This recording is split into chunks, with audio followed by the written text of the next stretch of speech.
ফুরুলি বানানোর জন্য প্রথমে গোটা তালটাকে পর্যবেক্ষণ করে নিতে হবে। পারলে আতশ কাচ নিয়ে নেবেন।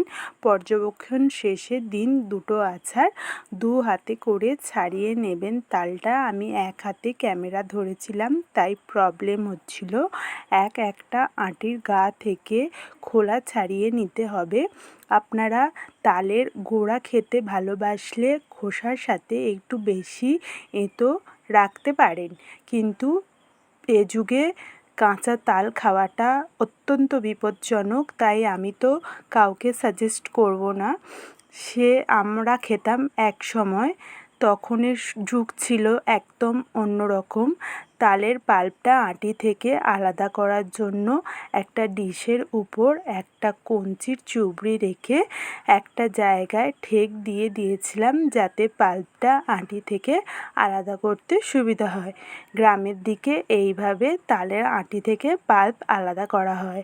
এই পদ্ধতিটাকে গ্রামের দিকে বলা হয় তাল কাড়া।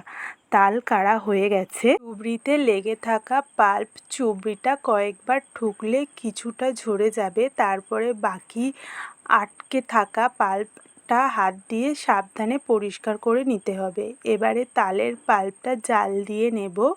তাল মিষ্টি দিয়ে ফোটাতে হয়, তাই তালের মধ্যে দিয়েছিলাম 3 চামচ চিনি। এখানে আপনারা লো ফ্লেমে বা মিডিয়াম ফ্লেমেও ফোটাতে পারেন। আমার মতে লো ফ্লেমে ফোটানোটাই ভালো, না হলে তাল ছিটকে গায়ে পড়তে পারে।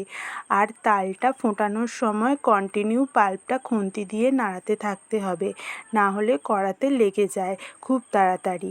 এবারে এখানে নিয়েছিলাম 200 গ্রাম সুজি, হাফ বাটি ময়দা, ফ্লেভারের জন্য মৌরি, সামান্য নুন, চিনি 1 চামচ দিলাম, কিন্তু 1 চামচ চিনিতে হয়নি, কারণ তাল ফুরুলি হয় মিষ্টি মিষ্টি।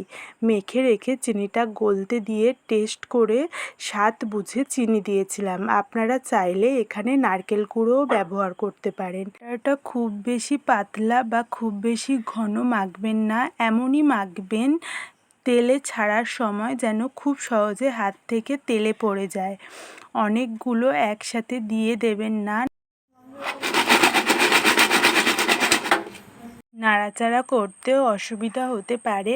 আমি প্রথম 2-3টে দিয়ে একবার হালকা হাতে একটু নাড়াচাড়া করে দিয়েছিলাম। ধন্যবাদ।